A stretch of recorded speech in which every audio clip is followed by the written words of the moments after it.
All right, we're back, and today we want to talk about solutions. So technically, a solution is any truly homogeneous mixture.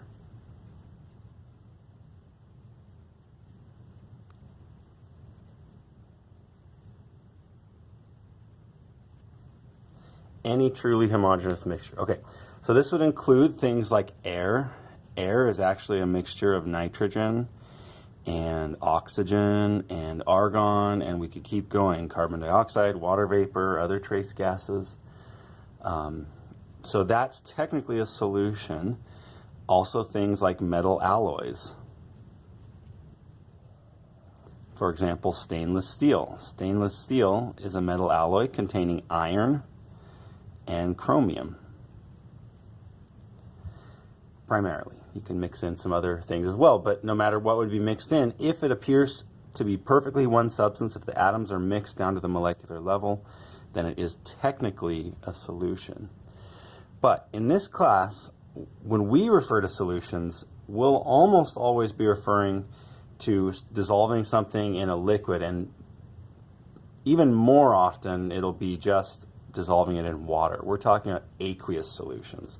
So we're imagining some kind of a state like we've got a beaker here, and we draw a really cool looking beaker and there's some water in it, and we drop something in to dissolve, like NaCl, for example. We drop into the solution, NaCl salt dissolves in water. So also sugar dissolves in water, etc. So if the thing that you're dissolving is a molecular compound,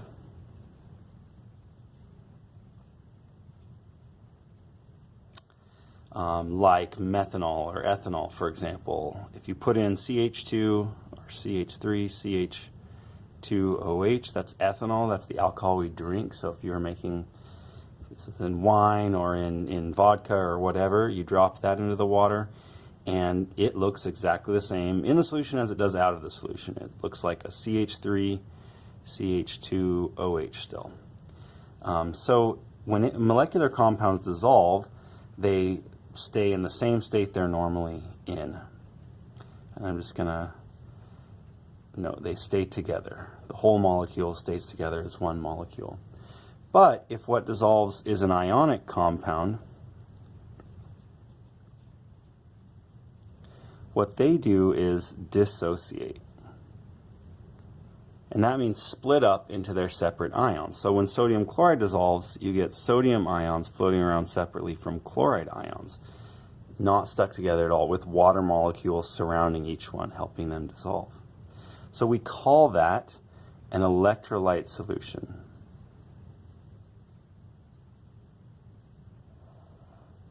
So an electrolyte solution, or when you see a water bottle that just says it has electrolytes in it, all that means is it has some ionic compound dissolved, splitting up into its ions. So that could be sodium chloride, it could be calcium chloride, or calcium carbonate, or magnesium chloride, something like that. Those are common things that are dissolved in water. Common electrolytes that are dissolved in water. So if you dissolve sugar, for example, sugar is a molecular compound, so that would not be an electrolyte solution. You need to dissolve some kind of ionic compound to make an electrolyte solution. Now, the things that do this, the things that disassociate, are ionic compounds and strong acids. So there's just a very short list of strong acids that you will have to memorize to remember which ones do break up into ions completely, and that's hydrochloric acid, nitric acid, and sulfuric acid. So all of those break up or dissociate into their ions, which we call an electrolyte solution then. All right, so that's just basically our definitions when we're looking at what happens here. Remember, if you want to know which ionic compounds do dissolve, some ionic compounds don't dissolve, and for that you just go back to your green sheet. So your green sheet will tell you these things are normally aqueous except when they're combined with these. These things are normally solid except when they're combined with these. But the ones that do dissolve, if the ionic compound dissolves, it does dissociate always. So then we want to start answering questions about this solution. We've got some definitions down, but what kind of questions might we be interested in answering about this? So the first thing that we might be interested in answering about solutions is the concentration. And all we mean by concentration is how much is dissolved.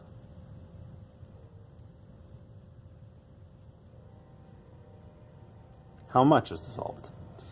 Well, for that, the primary measure that we want to use right now is what's called a molarity. Molarity, we use this big M for, is defined as the moles of the solute. The solute is the thing dissolving, and divided by the liters of the solution. The solution is the thing it's dissolving in. So we'll use this abbreviation SOL''N for solution, for what it's dissolving in. I'm sorry.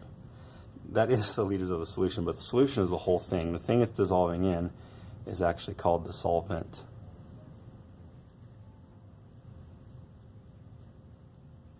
Solvent is what is the solute dissolves in the solvent to make the solution. So for the molarity, we divide the moles of solute by the liters of the solution. Another question we might want to ask is how can you change the concentration? And we call that a dilution. A dilution is where you lower the concentration.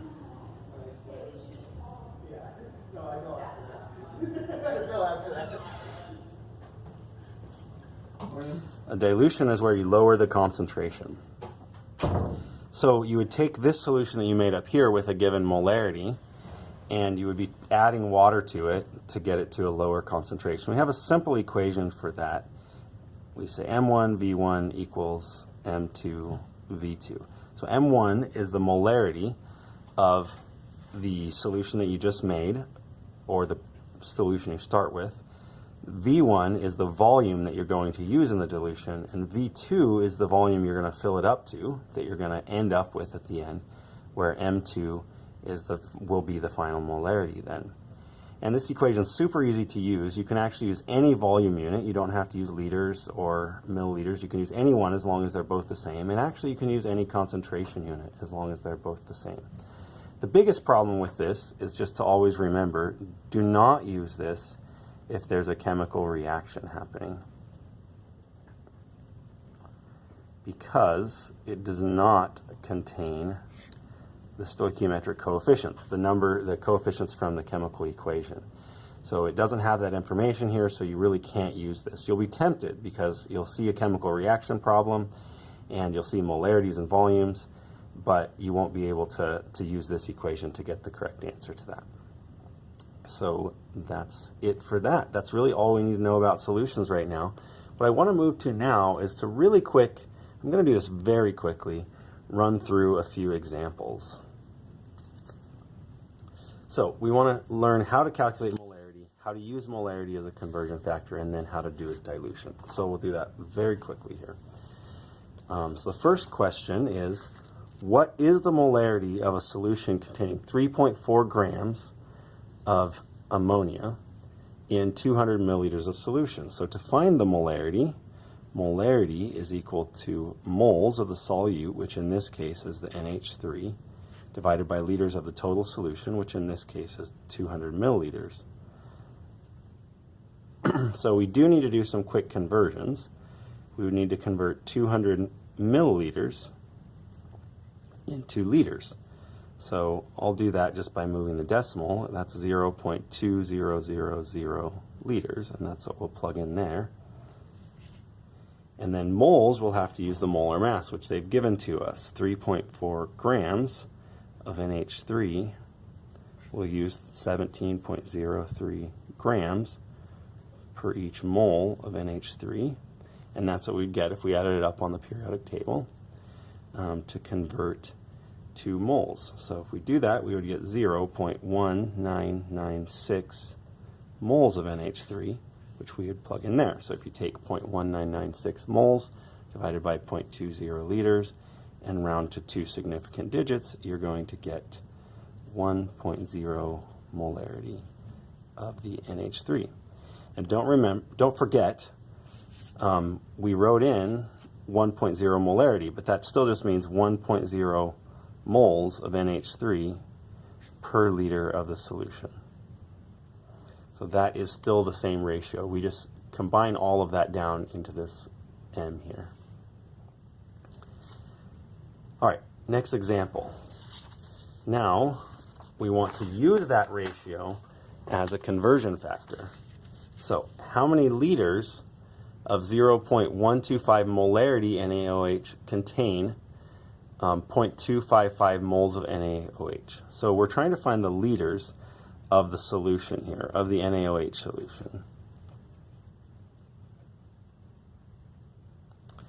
And remember how we just finished talking about how that molarity here is a ratio unit? So that's what you can't forget. Whenever you see that molarity, that's moles over liters. So we're going to use that as a conversion factor here, 0.125 moles of sodium hydroxide per liter of the solution. And what we're going to actually start with is the 0.255 moles of the sodium hydroxide. So whenever you're doing conversion problems, make sure you start with this. If you're ending with a single unit, start with a single unit. Don't start with a compound unit. So we just have to put this one in a way that will cancel the moles and get liters out. So it's just the moles go on the bottom, 0.125 moles of sodium hydroxide is in 1 liter of solution. And that's it. We've converted from moles to liters of the solution. And our answer would be 2.04 liters of the sodium hydroxide solution. There you have it. All right, and last, we want to take a solution and dilute it. So imagine you have a solution. It says, what is the concentration? So the end unit is going to be something about concentration, so that's going to be molarity of a solution prepared by diluting 45.0 milliliters of 8.25 molarity HNO3 to 135 milliliters, 0.0 milliliters. So since I know I'm diluting, I'm going to go ahead and go straight to writing down the dilution equation. And then when I catalog my information or categorize it, I'm going to put things that deal with the original solution over here and things that deal with the new solution over here. So my initial molarity, it says, is 8.25 molarity. And my initial volume, it says, is 45.0 molarity. And then I'm diluting it to, what I'm ending up with is 135.0 molarity. And the question is asking me is, what's the concentration? I'm sorry, 135.0 milliliters is the volume. And I wrote that wrong here too. 45 milliliters is the initial volume, and I'm diluting that to 135.0 milliliters. Starting with 8.25 molarity, and the question is, what is the molarity in the end?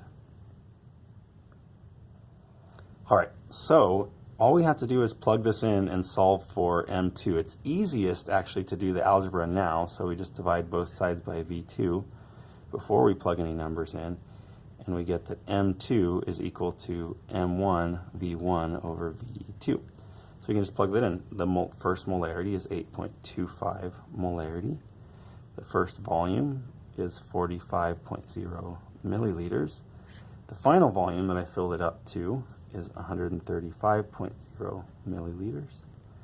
And that I can plug in and calculate my final molarity. The milliliters cancel, and I get 2.75 molarity. So it went down from 8.25 to 2.75 when I added water. And that's how you do a dilution.